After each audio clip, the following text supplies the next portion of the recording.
फिनिस्टा windows, beautiful and durable designs, installation से maintenance की life long customer service. आपके घर में फिनिस्टा नहीं है तो कॉल कीजिए। फाइनल फिनिस्टा।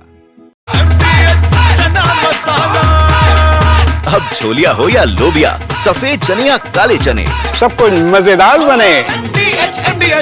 कुछ तो सस्ता लो, सब बढ़िया लो। इसमें क्या खास बात है? थोड़े में ज्यादा स्वाद, यही तो है इसकी खास बात। नमस्कार, मैं हूं पुष्कर चौहान और आप देख रहे हैं बड़ी खबर। बड़ी खबर में आज चर्चा फतेहपुर में बवाल की। 48 घंटे से ज्यादा समय बीत चुका है। खाना पूर्ति की गई है प्रशासन के द्वारा, नामजद रिपोर्ट दर्ज है, लेकिन गिरफ्तारी एक भी नहीं है। और वायरल वीडियो ऐसे ऐसे आ रहे हैं कि आप देखकर मतलब पुलिस को क्यों नहीं हैरानी हो रही है, लेकिन जिसको जो देख रहा है हैरानी हो रही है। मकबरे के अंदर जाके पूजा भी कर ले रहे हैं हिंदू महासभा के नेता। बीजेपी के निवर्तमान अध्यक्ष मुखपाल एसपी को धमकी भी दे ले रहे हैं, लेकिन कार्रवाई कहीं नहीं हो रही है। नामजद रिपोर्ट में बीजेपी नेता भी हैं, सपा नेता भी हैं। मेरा कहना है कि आखिर ये घटना हुई है, जो भी आरोपी हैं उन पर अब तक कार्रवाई में ढिलाई क्यों प्रशासनिक चूक हो रही है ये लगातार? क्या इसको किसी साजिश के तहत इस मुद्दे को बढ़ाया जा रहा है? जब आज सदन में 24 घंटे सुबह से चर्चा शुरू हो गई है, पूरी रात चलेगी और विजन डॉक्यूमेंट पेश किया जा रहा है, ये तब है। लेकिन पहले ये रिपोर्ट देखिए। फतेहपुर में बवाल, लेकिन गुनहगार, सबूत भरपूर, लेकिन प्रशासन क्या मजबूर है? पहले ये रिपोर्ट।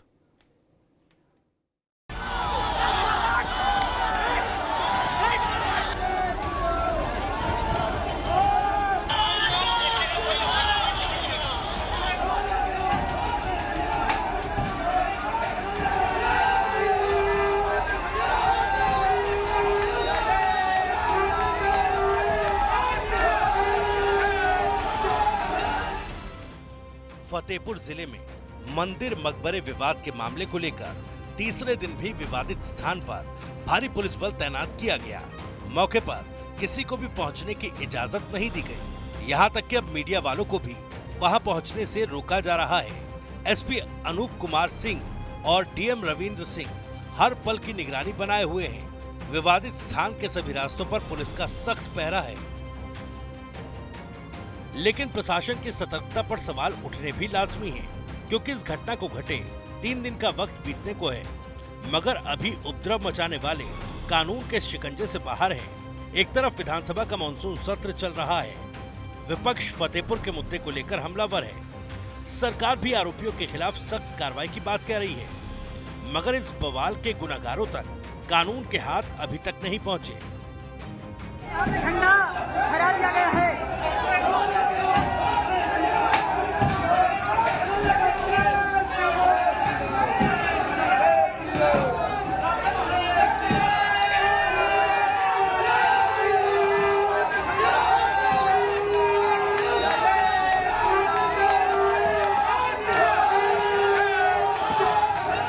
सवाल तो इसलिए भी उठ रहे हैं, आखिर बवाल वाले दिन इतनी कड़ी सुरक्षा के बीच ये उपद्रवी इस मकबरे तक कैसे पहुंच गए? वही बीजेपी जिला अध्यक्ष पुखलाल पाल का एक विवादित वीडियो सामने आया, जिसमें वो एसपी को फोन पर हड़काते और उपद्रवियों को हिम्मत देते दिख रहे हैं। क्या यही वजह है कि प्रशासन उपद्रवियों पर कार्रवाई करने से कतरा रहा है? ये मुलायम सिंह की सरकार नहीं है कि आप गोली चलवा दोगे, और आपकी हिम्मत है तो आज गोली चलवा कर देखिएगा। अरे बार बार कह रहा हूँ आपको, घूमते रहते हैं। कल आपने 7 बजे कहा था, क्यों नहीं बुलाया भाई? क्यों नहीं बुलाया आपने? स्पष्ट किया है कि 7 बजे आपने मनमानी की है। मैंने जिलाधिकारी महोदय को बताया है, उनको बताया जिलाधिकारी महोदय को कि मनमर, तो उन्होंने कहा मैं।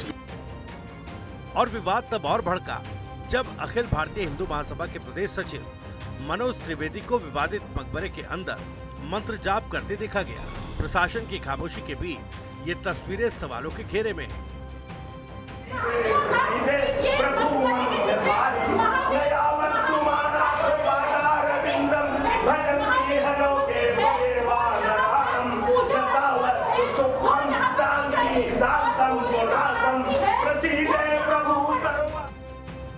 फतेहपुर की इस घटना पर राजनीतिक भूचाल भी मचना तय है। विपक्ष ने विधानसभा मानसून सत्र में इस मुद्दे को गरमाते हुए सरकार को जमकर घेरा। सपा अध्यक्ष अखिलेश यादव और AIM-IM के असदुद्दीन ओवैसी ने बीजेपी और पुलिस प्रशासन को आड़े हाथों लेते हुए सरकार को घेरने में कोई कोर कसर नहीं छोड़ी। जिस तरह का काम हुआ है फतेहपुर में, सरकार को उन दोषी लोगों के खिलाफ कार्रवाई करनी चाहिए। जितने लोग वीडियो विजुअल्स में दिखाई दे रहे हैं उन सबको जेल भेजना चाहिए, और अगर जिलाधिकारी और पुलिस विभाग वहां का नहीं भेज रहा है तो कहीं न कहीं सरकार को ये निर्णय लेना चाहिए कि वो अधिकारी रहने लायक नहीं है, उन्हीं के कारण वो घटना हुई है। ये तो एक हेटरेट का माहौल पूरे देश में बीजेपी ने जो बनाया है, और खास तौर से उत्तर प्रदेश में तो उनको खुली छूट दी गई है कि जो कोई भी मुसलमानों से रिलेटेड हिस्टोरिकल, कल्चरल, रिलीजियस जगह होगी उस पर आप किसी भी किस्म से आप उस पर हमला कर सकते, कानून को अपने हाथ में ले सकते। और उत्तर प्रदेश की सरकार आंखें बंद कर लेगी, कानें बंद कर लेगी। पुलिस की मौजूदगी में जाकर खबरों को तोड़ा जा रहा है, बेहुरमती की जा रही है, दरगाह के अंदर जाया जा रहा है और पुलिस कुछ नहीं कर रही है। अगर वही लोग मुसलमान समाज के होते तो क्या होता, आप खुद सोचिए। तो कानून का इस्तेमाल जो है ना, मजहब को देखकर, पॉलिटिकल आइडियोलॉजी को देखकर इस्तेमाल किया जा रहा है। तो जबकि दूसरी तरफ सरकार ने बचाव में कहा कि दोषियों के खिलाफ नामजद FIR दर्ज की गई और कार्रवाई होगी। कि जिन जो लोग इसके अंदर पाए जाएंगे कार्रवाई होगी। मुझको लगता है कि उनका मुकदमा भी कायम हो गया है, क्योंकि वीडियो फुटेज भी है।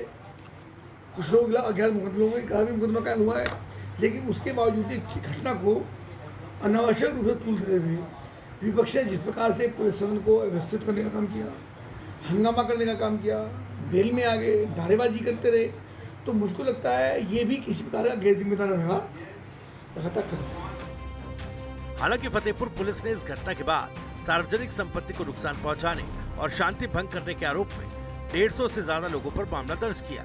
बवालियों की गिरफ्तारी के लिए पुलिस की छापेमारी जरूर चल रही है, लेकिन सवाल ये बना है कि जब अपराधी कैमरे में कैद है तो उनके खिलाफ कार्रवाई में देरी क्यों? क्या प्रशासन सच में निष्पक्ष है या किसी राजनीतिक दबाव के आगे घुटने टेक चुका है? तो क्यों, प्रशासन की मजबूरी क्या है? लेकिन सियासत एक दूसरे पे आरोप प्रत्यारोप करने का कोई मौका नहीं छोड़ रहा है। समाजवादी पार्टी बीजेपी पे, बीजेपी सपा पे, कांग्रेस बीजेपी पर हमलावर है। मायावती ने भी ट्वीट किया है कि वहाँ पर ये स्थिति बिगड़नी नहीं चाहिए। उन्होंने हालांकि कल ही ये एक्सपोज पर लिखा था अपने कि सद्भाव बना रहना चाहिए, पुलिस को चौकन्ना रहना चाहिए।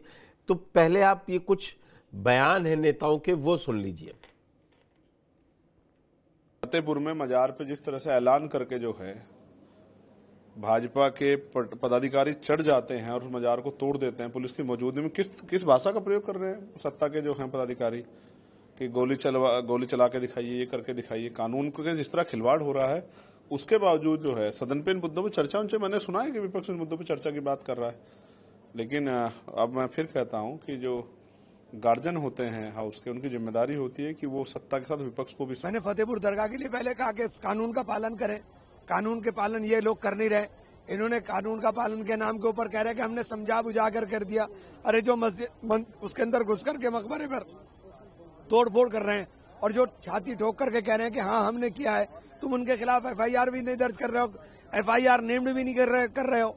मुसलमान होता तो तुम छाती पर गोली मार देते। देखिए, जहन को भटकाने के लिए हमारे देश में एक खास पार्टी है, उसका ये होता है कि जब उससे कोई सवाल पूछा जाए, कोई हादसा पेश आ जाए, तो जहन भटकाने के लिए वो एक दूसरा मुद्दा खड़ा कर देती है।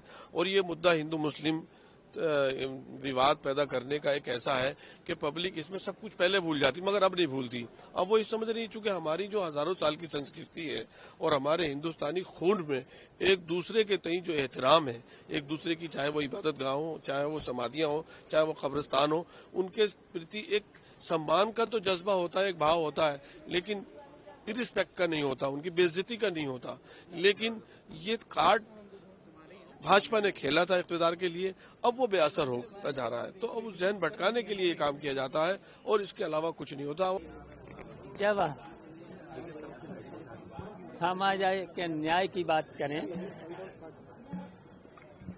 तो ये हिंदू मुस्लिम करेंगे, न्याय की बात करेंगे। और हम जब सामाजिक तो सामाजिक आपस में लड़ाने का काम करेंगे। ये तो एक हेटरेट का माहौल पूरे देश में बीजेपी ने जो बनाया है, और खास तौर से उत्तर प्रदेश में तो उनको खुली छूट दी गई है कि जो कोई भी मुसलमानों से रिलेटेड हिस्टोरिकल, कल्चरल, रिलीजियस जगह होगी, उस पर आप किसी भी किस्म से आप उस पर हमला कर सकते, कानून को अपने हाथ में ले सकते। और उत्तर प्रदेश की सरकार आंखें बंद कर लेगी, कानें बंद कर लेगी। पुलिस की मौजूदगी में जाकर खबरों को तोड़ा जा रहा है, बेहुरमती की जा रही है, दरगाह के अंदर जाया जा रहा है और पुलिस कुछ नहीं कर रही है। अगर वही लोग मुसलमान समाज के होते तो क्या होता, आप खुद सोचिए। तो कानून का इस्तेमाल जो है ना, मजहब को देखकर, पॉलिटिकल आइडियोलॉजी को देखकर इस्तेमाल किया जा रहा है, तो जाहिर है तो ये तो एक बेहतरीन मिसाल है मुसलमानों से हेटरेट की और उनको अप्रेस करने की, जो उत्तर प्रदेश में हुआ है कि दरगाह पर हमला, खबरों को तोड़ना। तो ऐसा लग रहा था कि फिर दोबारा 1992 वापस आ रहा है। जो पिछले 11 साल में भारतीय जनता पार्टी ने जो बीज बोया है, जो नफरत की राजनीति आरएसएस और भाजपा कर रही है, वो इस देश के नौजवानों को बर्बाद करने का काम कर रही है। अगर वक्त रहते इन वोट चोरों को इस देश की जनता ने विदा नहीं किया तो आने वाले 100 साल तक हमारा देश इसको भुगत। कि फतेहपुर की घटना पर एफआईआर दर्ज हो गई है, क्राइम नंबर 319 है। तमाम उन धाराओं का भी उल्लेख हमने किया कि जिन धाराओं में मुकदमा दर्ज हुआ, और मैंने ये भी बताया कि 10 लोगों के नामजद रिपोर्ट और 150 लोग अज्ञात, उनके खिलाफ रिपोर्ट हुई। और कानून अपना काम करेगा। एक न्यायिक प्रक्रिया है कि जब कोई एफआईआर होती है उसके बाद विवेचना होती है। विवेचना में जो लोग उसमें पाए जाते हैं कि वास्तव में दोषी हैं, उनके खिलाफ कार्रवाई होती है। मैंने यही पूरे सदन को अध्यक्ष जी के माध्यम से आश्वस्त किया कि जो कानून सम्मत तरीका है उस तरीके से उन लोगों को सजा दी। अब जो भी है वहाँ पर एफआईआर दर्ज हुआ है, जो भी उसमें दोषी होंगे उस पर कार्रवाई होगी। कि सरकार ने जिन लोगों, ये जो लोग शामिल थे उनके खिलाफ एफआईआर दर्ज हो गई है, करीब 11 लोगों के खिलाफ, और सरकार उस पर कार्रवाई कर रही है। इसके बावजूद भी उन्होंने इस मुद्दे पे सदन को आज नहीं चलने दिया है। सदन या सरकार विपक्ष के कहने पे नहीं चली गई। कानूनी जो प्रक्रिया है, सरकार उस कानूनी प्रक्रिया का पालन करेगी। जो लोग भी उसमें दोषी हैं उस पर एफआईआर हो गई है, पुलिस इन्वेस्टिगेशन हो रही है। पुलिस इन्वेस्टिगेशन में अगर और भी कोई लोग दोषी पाए जाएंगे तो उनके खिलाफ कार्रवाई होगी। सरकार ने बिल्कुल स्पष्ट अपना रुख दिया है। हमारी जीरो टॉलरेंस की सरकार है, चाहे करप्शन हो चाहे लॉ एंड ऑर्डर हो। Fenesta windows, beautiful and durable designs, installation से मेंटेनेंस की लाइफ लॉन्ग कस्टमर सर्विस। आपके घर में फिनिस्टा नहीं है तो कॉल कीजिए। फाइनल फिनेस्टा। अब छोलिया हो या लोबिया, सफेद चने या काले चने, सब कुछ मजेदार बने।